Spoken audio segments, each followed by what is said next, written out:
दिनै 3 जुन मुलुगनां साइकेल सान। बे साइकेल सानजों लोब्बा लाखिनानै बेंटल फरायसालिमानि NSS इउनिटआ साइकेल हानजा सुरनाय हाबाफारि खुंदों। दिनै चिरां जिल्ला बेंटल फरायसालिमानि NSS हानजाया सेथि खेबनि थाखाय मुलुगनां साइकेल सानखौ लोब्बा लाखिनानै साइकेलजों हानजा सुरनाय हाबाफारि लादों। बे हाबाफारियाव गासै 40 सासो NSS भलन्टियारा लोगोसे फोरोंगिरिफोरनि बाहागो लानायाव बेंटल फरायसालिमानिफ्राय जागायजेननानै बेंटल बाजार, टुक्राझार, बालाजार, बालाफारा, देबोलगुरि जाना फरायसालिमायाव थंगेफैयो।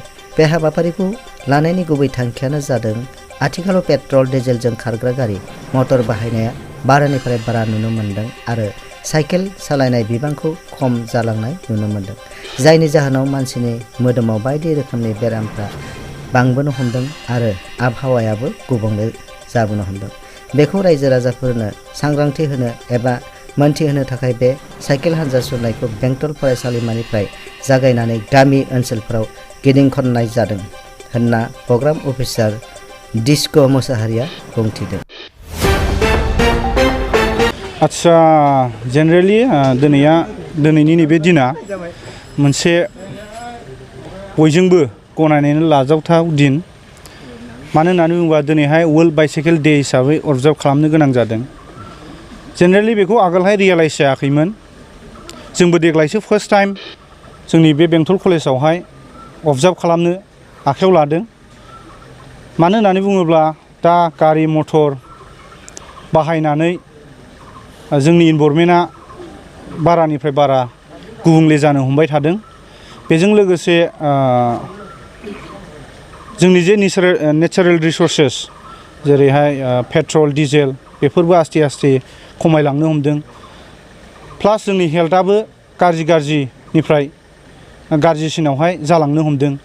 स' बैफोरखौहाय गैया खालामनो, गावखौनो गाव फिट खालामनो आरो पाब्लिकफोरखौबो बिनि इम्परटेन्सखौ मिथिहोनो थाखाय जोङो नैबे दिनैनि बे प्रग्रामखौ लानाय जादों।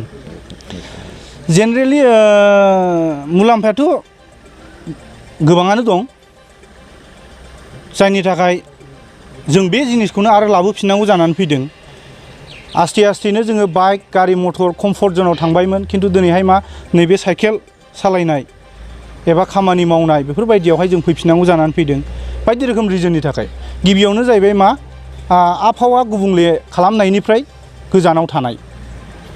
जेरैहाय जोङो गारि मटर बाहायोबा साउन्ड पलिउसन, एयार पलिउसन, स' बायदि रोखोमनि इनभारमेन्टेल डिग्रेडेसना जानानै फैयो।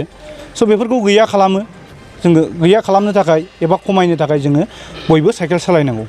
बेजों लोगोसे जोङो थाखा फैसानि जोङो साइकेल सालायोब्ला जोङो इक'नमिक एटलिस्ट थाखा फैसा रांखान्थिखौहाय सेभ खालामनो हायो। बेबो मोनसे जोंनि थाखाय मुलाम्फा। प्लास मोनसेया जाहैबाय मा जोंनि एक्सारसाइज, देहा, हेल्थ, साइकेल सालायोबा अभारअल हेल्थआहाय फिट जायो। स' बिनिखायनो जोङो नैबे दिनैनि बे साइकेल रेलि इन कानेक्सन टु दिस वर्ल्ड बाइसाइकेल डेखौ अबजार्भ खालामनो नागिरदों नैबे बेंटल कलेजाव। आरो उद्देश्यआ बेल' नङा जे खालि जोङो बेफोर मुलाम्फाखौ मोनगोन बे नङा। बेजों लोगोसे जोङो रायजो राजानोबो मिथिहोनो लुबैदों। मानो होननानै बुङोब्ला जों एटिटिउड डेभेलप जानायजों लोगोसे गुबुनफोरखौबो एवेयारनेस होनायासो जोंनि मेन थांखि, जाहाथे बिसोरबो नैबे साइकेल सालायनाय फारसे बांसिनै बांसिन नोजोर होयो। News desk report, news 24 Bodo.